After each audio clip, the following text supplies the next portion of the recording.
کیا تم نصیحت حاصل نہیں کرتے؟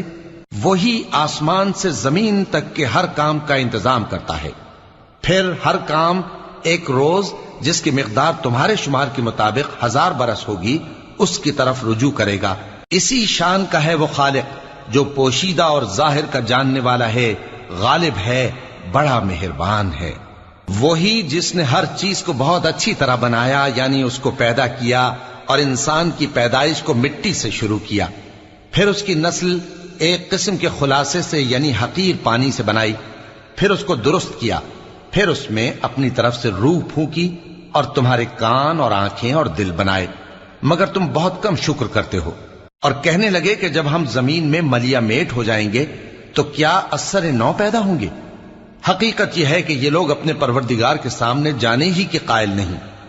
کہہ دو کہ موت کا فرشتہ جو تم پر مقرر کیا گیا ہے تمہارے روح